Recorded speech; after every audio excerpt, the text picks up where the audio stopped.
Hi, my name is Leon Rope, currency trader and trading coach at trading180.com, and welcome to this week's supply and demand Forex and gold fundamental and technical analysis for the week ahead starting April.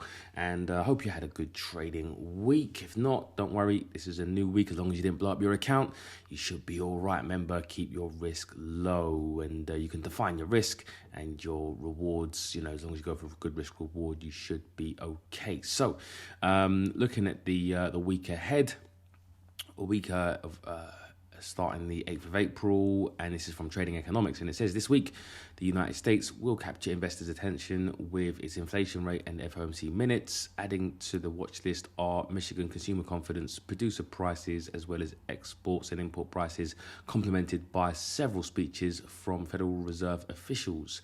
Globally, interest rate decisions are on the agenda for the Euro area, Canada and New Zealand. That's going to be very important.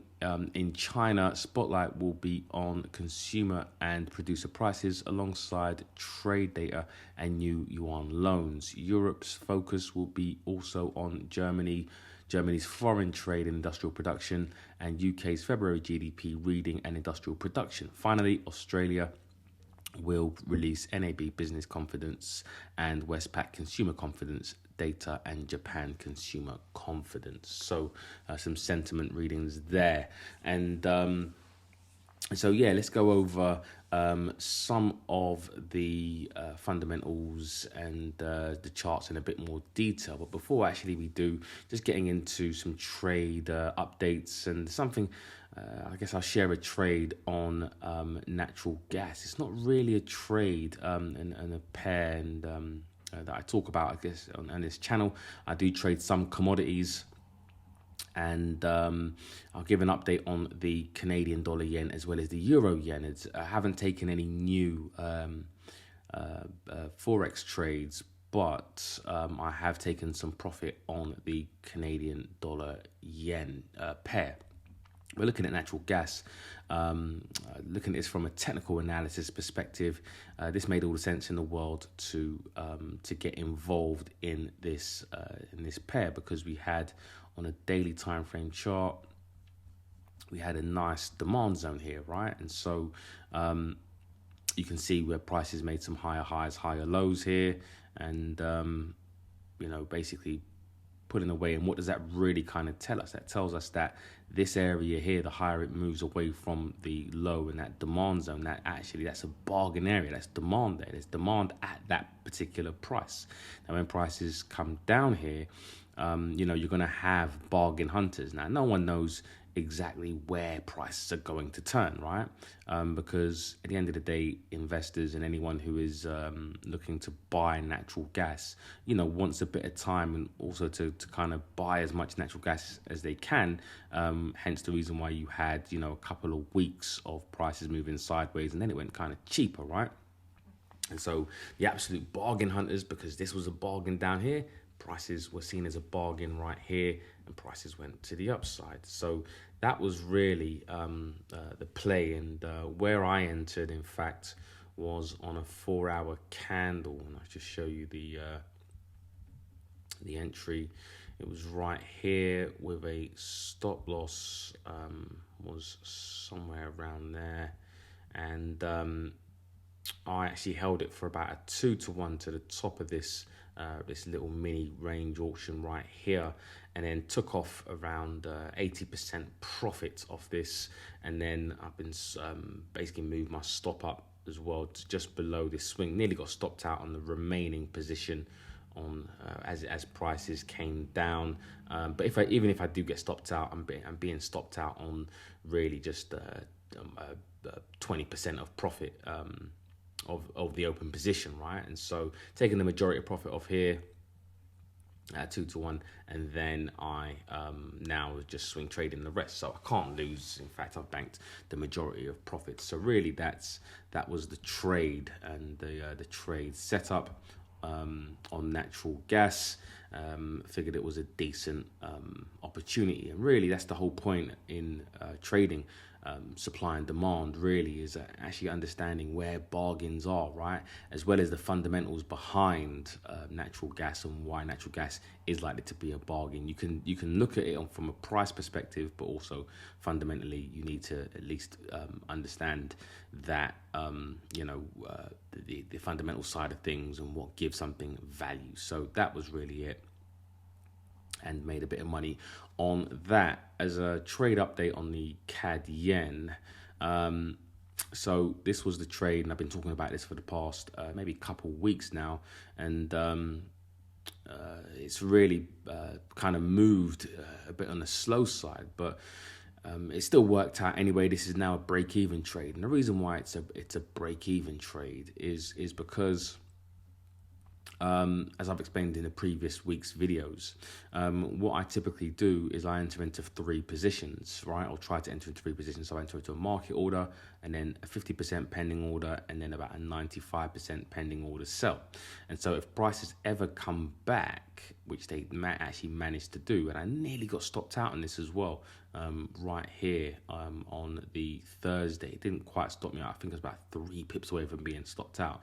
But luckily I didn't. But what it allows me to do then, because if I'm right about this whole trade idea and prices eventually reverse, if I'm getting in at these highs up here, then it allows me better risk reward on the trade idea, right? So rather than just entering into one position down here, which is what a lot of traders typically do, I enter, or I look for pullbacks, and I understand the pros and cons of this, because ultimately if prices continue to go straight down, then of course I would only really enter into one position, whereas somebody would say, okay, well, I would have entered into their main position or whatever it was on the entry, right? There are pros and cons of everything in trading, and I found that this has worked for me for many years in looking for a pullback. And really, again, it ties into my buying for cheaper ethos, right?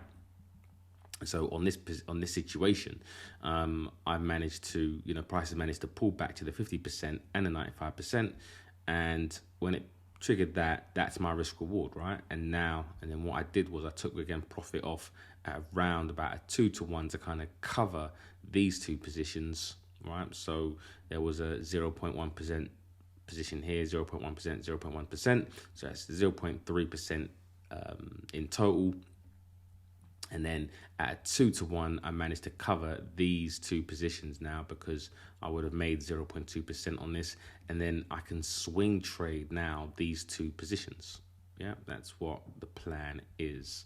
And so with the Canadian dollar looking to cut rates and the Bank of Japan looking to hike rates, we should eventually see, it hasn't happened just yet, of course no one knows the exact timing of this, but if I'm right about this overall trade idea over time, then I will start to get those longer trends, and I can ride the trend to the downside. And especially this week, as the Bank of Canada maybe a bit, if they are a bit dovish, on the Wednesday, Wednesday. If they come out and they're dovish, then that just plays pretty much into my hands. So yeah, let's see. And again, that trade really is at a break even now. And the euro yen, again, been in this for about the same time. Now it's pulled back to my 50% pending order, and so now what I need this week is for prices to come down to maybe about a 1-to-1 to get myself to a break even, and then I can swing trade this position, right? If it comes up and triggers me in to the higher position, then I can look for better risk reward and cover these 2 positions, and then see where we are from there. Remember, this is more of a longer term play. It's more of a swing trade. And again, if Europe are going to cut rates in June and the Bank of Japan are looking to hike, there's a divergence there. So this is where the play, where I'm looking to swing trade this to the downside. So let's see what happens with that. So that's a bit of a trade update. Now getting into the dollar and the dollar index. And so moving back to the daily, and understanding really when we look at the the dollar index, and this is a equally weighted dollar index. I'll leave a link in the description box or at the top right hand side of the screen where you can watch a video on how to plot the equally weighted dollar index as well as other currency indexes on your chart. And I really highly advise you use these because it gives you really the bigger picture as to what the dollar is doing against other currencies that we trade in an equal measure, which I think is a bit more accurate than using, for example, the dollar index, the DXY or the USDX. Anyways, so my bias has always been to kind of buy this year. I've kind of been maybe a bit cool on the dollar during this period, but it's really never been an all-out sell for me. I did sell the dollar somewhere around here, but then once inflation came in higher again, it was just really kind of buying the dollar. I was taking advantage of some short-term sentiment on that. But overall, the beginning of the year, if you look at my past videos, and the guys in the private mentoring group will know that we've pretty much been long on dollars for quite a while, and so I think that is likely to continue. Reason being is because you've had basically a blowout jobs data, rise chances of delayed fewer rate cuts, Fed rate cuts, and so a strong jobs market gives Fed time to gain clarity on inflation, and investors pared back bets for rate cuts in June or July. Now, why is that, right? Why is the data supporting later rate cuts? And it's really because when you have a growing economy, right, you typically don't want to, central banks don't want to cut in that environment, right? So their main goal really is to get inflation down to their 2% target. Yeah, they want to get inflation down to their 2% target. And so if they end up cutting rates and inflation is not at 2%, it's above 2%, then that could actually push inflation higher, right? Now, when it comes to the job side of things, normally when central banks cut rates, GDP is normally in some sort of recession or heading into a recession. Now, of course, with unemployment data coming in lower, jobs coming in higher, that pretty much signals that the economy is not really heading into a recession. So why would the central bank need to really kind of cut rates, right? There's no need to support the economy by making borrowing costs lower, because the economy actually is doing okay with interest rates at their, currently at, I think it's 5.5%, right? So there's really no need to kind of boost the economy by cutting rates and cheapening loans and borrowing costs, right? If the economy is doing okay.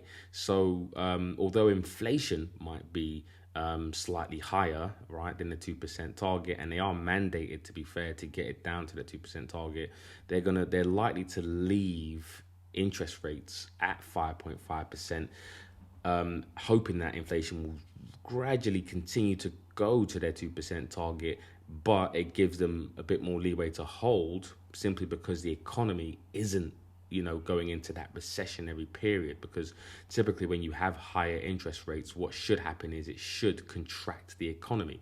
But obviously 5.5% isn't enough to contract the economy, because you've got, blowout non-farm numbers, right? Non-farm payroll numbers. And so, it basically says here, the biggest jobs gain in nearly a year boost the chances of the Federal Reserve officials will further delay cutting rates from a 2-decade high and consider fewer reductions this year than anticipated. And that is reflected in the CME FedWatch tool. So if you keep an eye on this, you can see that in June, right? If we click on, you've got May here, you've got June. And the chances now of a no change, basically a hold in rates in June, is now 48%, right? Pretty much nearly 50-50. If you look at what the probability was a month ago, it was 25. The market was saying that there was a 25% chance of a hold and a 57% chance of a 25 basis point cut and a 16% chance of a 50% or 0.5 percentage point cut, right? So at the end of the day, the market has had to reprice the dollar higher because of cuts being, priced out of the market. And so, looking at that on a price chart, you would expect prices to,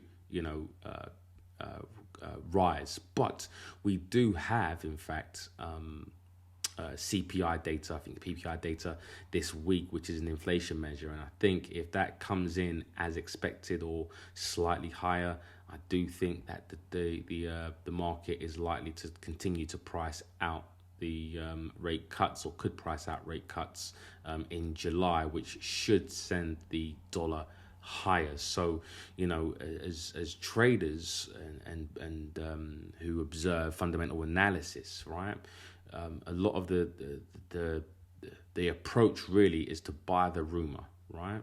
RUMOUR, right? The rumor, some people said it with just an R, but you also need the data to support that rumor, right?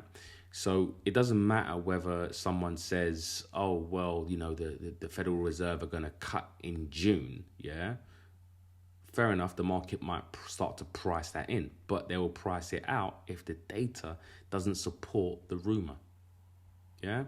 So although it's, great to have these forecasts from banks and economists and financial analysts, yeah, if the data is not supporting, the official data is not supporting the rumor, then actually that presents a really good opportunity to get involved and buy something for cheap, or at least trade against other people's biases who've been talking about the US should go into a recession. Now, I'm not saying that the US is not going into a recession. Anything can happen. There are risks, and anything can happen at any time, right? War, some sort of catastrophe, etc., financial crisis, it could happen. But at the moment, right, the dollar for me is continuing to be a buy based on the data. So any pullbacks to demand zones on the dollar index, nice confluence for buy trades, and as long as the data still continues to support buying the dollar, and this is now the new narrative really, which is fewer Fed rate cuts. So yeah, that's really where we are. Dollar yen, right? So what does that do for the dollar yen? The dollar yen, the yen's, I guess, strength to a certain degree is based on really not only their rate hikes, but the dollar and the Fed cutting rates. And so, although I'm a buyer of the yen, it's not against the US dollar. It'd be more against the euro and the CAD, as you've seen, because those currencies are looking to cut rates first. Whereas again, the more the market prices out rate cuts for the Federal Reserve based on the data, you may actually see prices continuing to drift higher. Right, you may see prices continue to drift higher, and there have been calls for like 155, but also as well there are, there is the Bank of Japan could intervene and to prevent its currency devaluing. And this week we had Radar says chance of hitting Bank of Japan price target, or yes, price target is basically inflation, to rise from the summer. So this ended up being actually quite bullish for the for the Japanese yen, as Ueda has been actually pretty dovish over the past year, but now he's saying that they could start to reach their inflation target of above 2%, which would then mean continued or more rate hikes. And so we saw a bit of a rise in the in the yen, and also as well we saw Japan's 2-year yield climb after Bank of Japan hike. Now, I asked a question on YouTube in the community section as to the relationship between interest rates and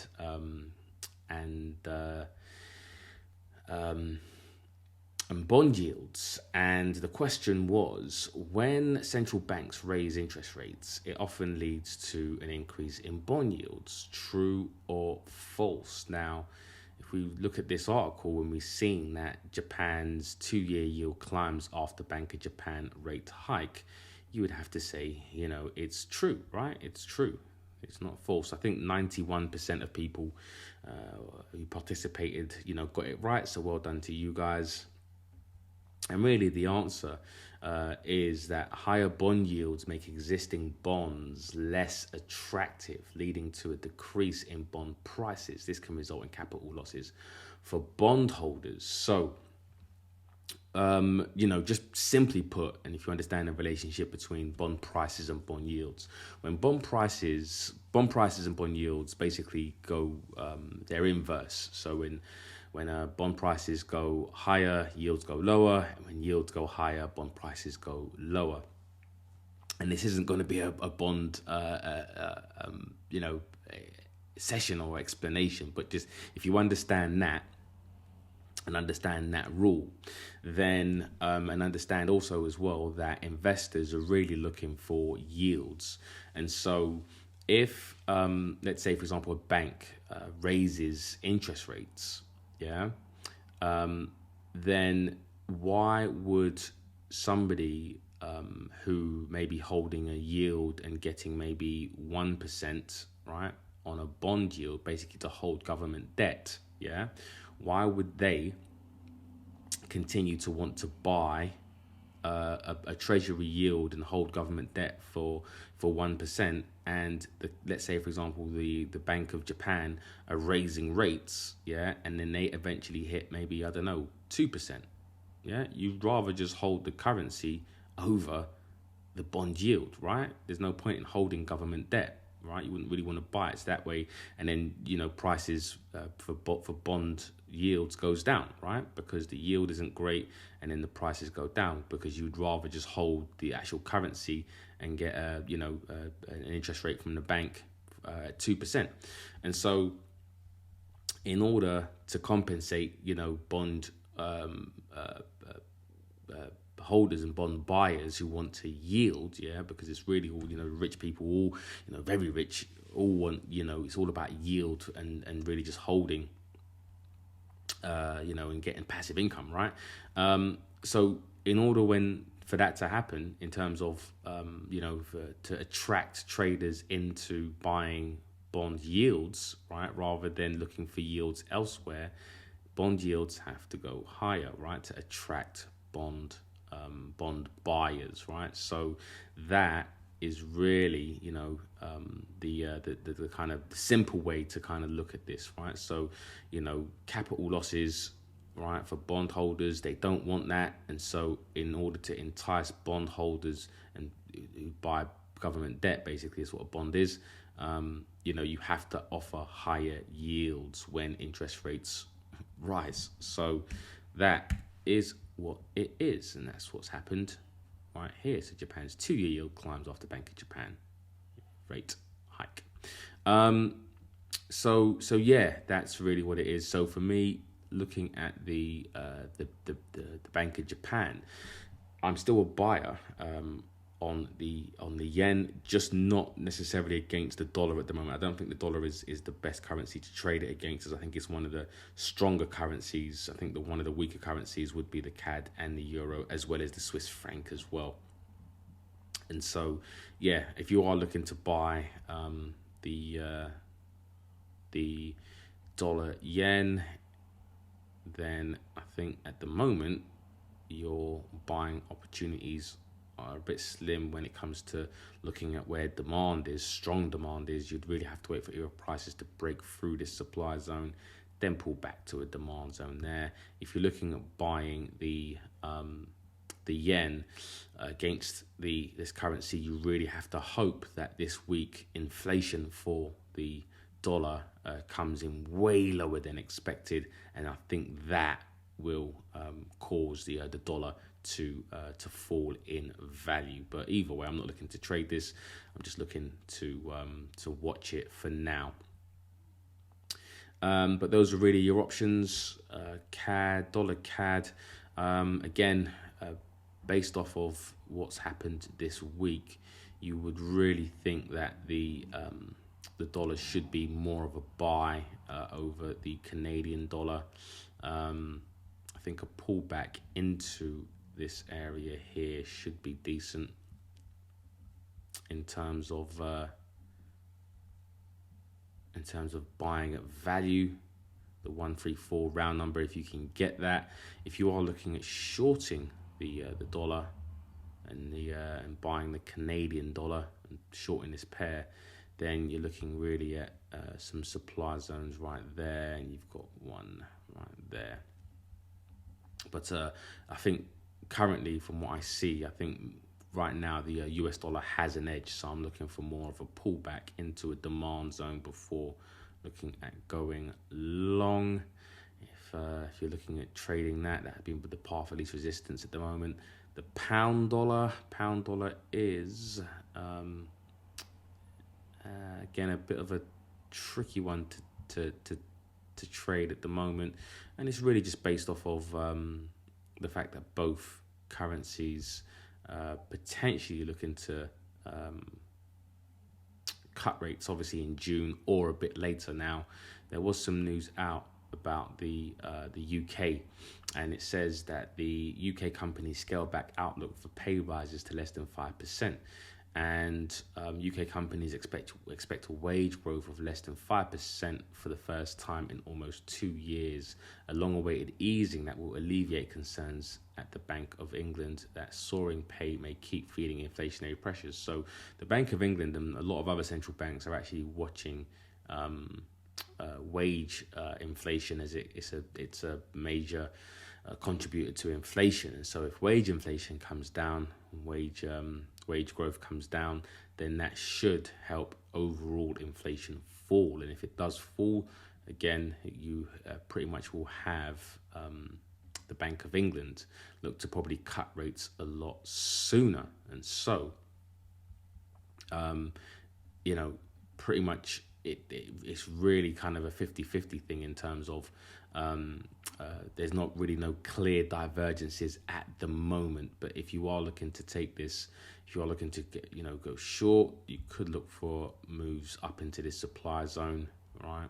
If you're looking for demand and buying the pound against the dollar, look for a move really back down into a fresher area of demand. And for anyone who really wants to join the mentoring group, today is the last day, so Sunday the 7th of April will be the last day to join for a while.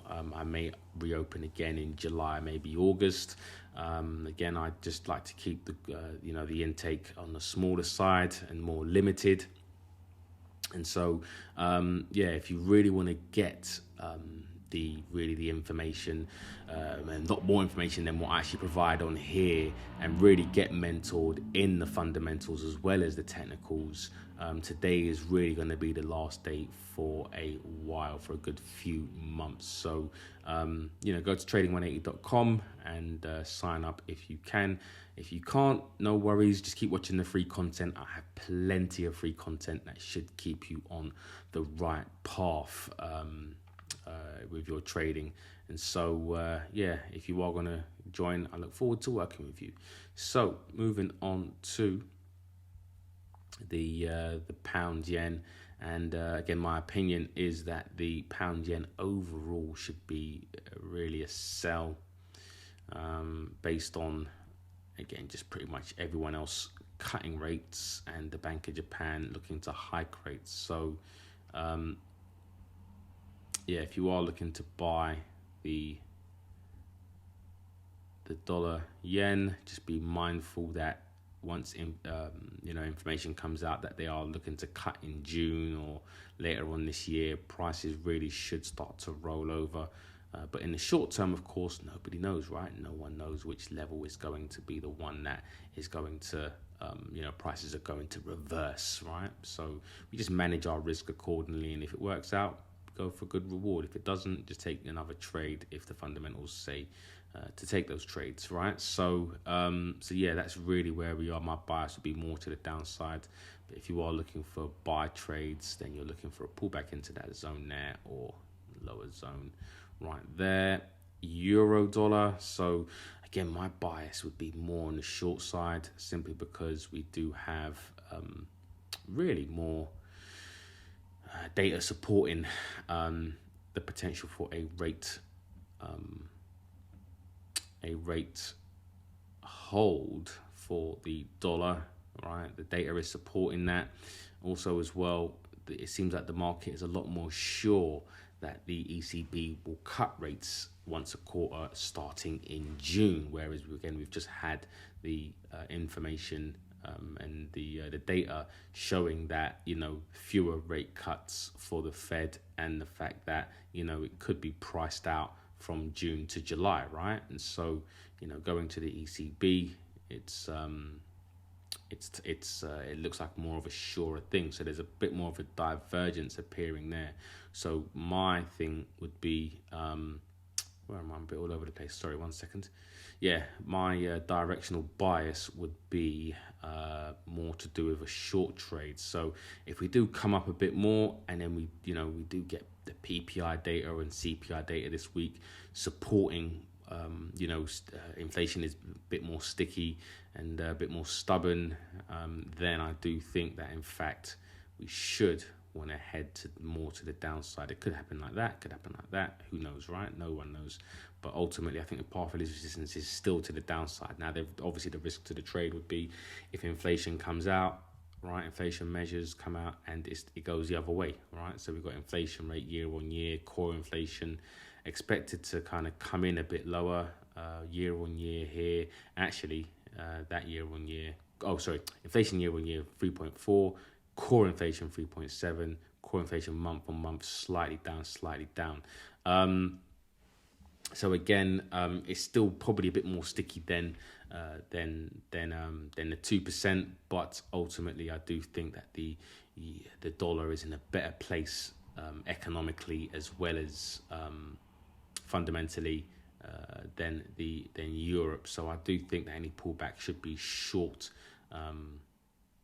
Should be short plays, unless again there's a really kind of a shocking data that comes out, causing the market to kind of price in rate cuts sooner in June, right? So that's really where we are.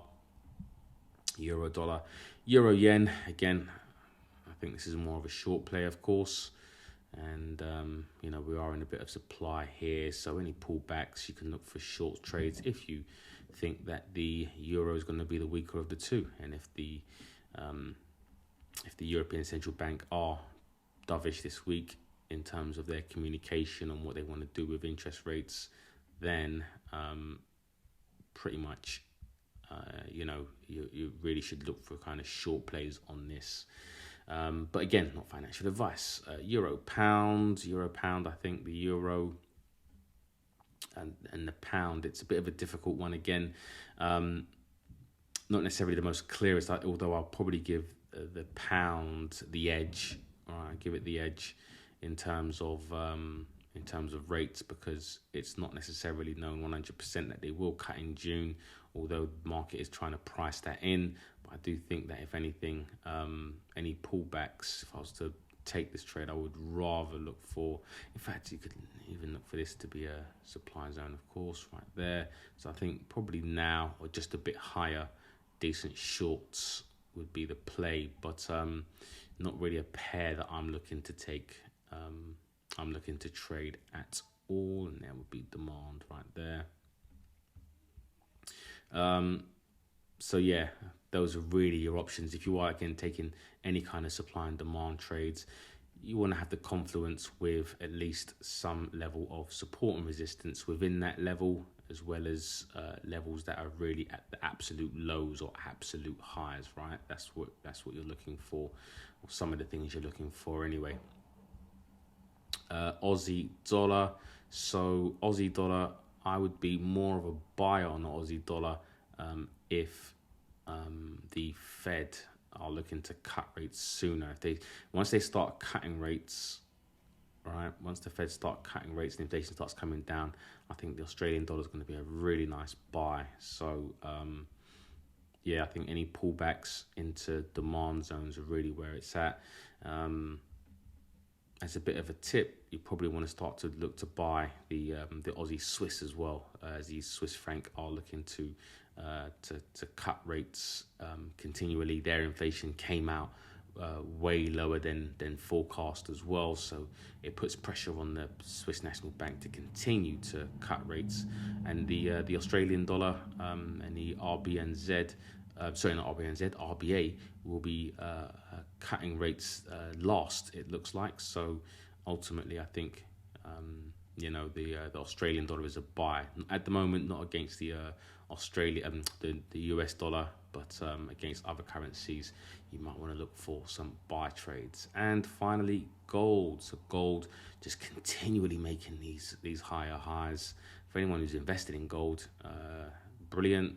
I'm actually a long-term buyer of gold, regardless of what happens in the short term, with the dollar. So this is looking nice for me. But in terms of trading gold, again, you've got nothing really. These are all-time highs, right? So it's difficult to look for any kind of short. You really want the market to now determine whether price is expensive here by prices coming down, and then looking for some sort of trade to the short side. But if you're looking for long trades, then of course it's just really kind of pullbacks. Now against the US dollar, again, you'd really want the US dollar to start to devalue for gold to go even higher. I think the longer the dollar remains slightly strong, could potentially cap gold anyway, but let's see what happens. But overall, from a more of a macro perspective, as we head into the election cycle, there's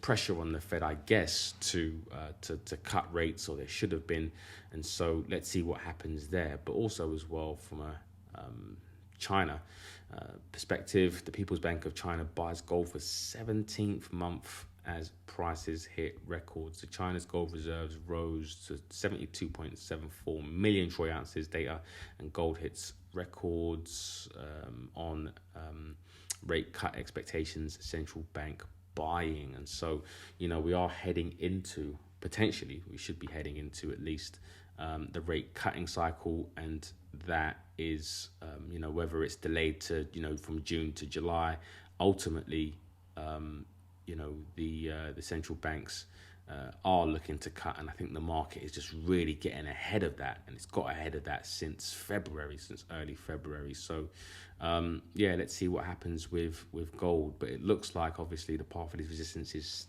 to the upside, and so it's really about buying on pullbacks if you want to be a buyer on a pullback. So that's where we are with the analysis for the week. Once again, if you want access to the mentoring group, Discord group, as well as, the fundamental analysis spreadsheet, which we use, as well as, hours and hours of content, thousands of videos of content, fundamental analysis, technical analysis, a lot deeper than what I show you on YouTube, then today's going to be the last day for at least another 2 to 3 months. So don't forget to if you want to join up, then you can. If not, again, as I said, I've got plenty of content on my YouTube channel that you can absorb. So hope you have a great trading week.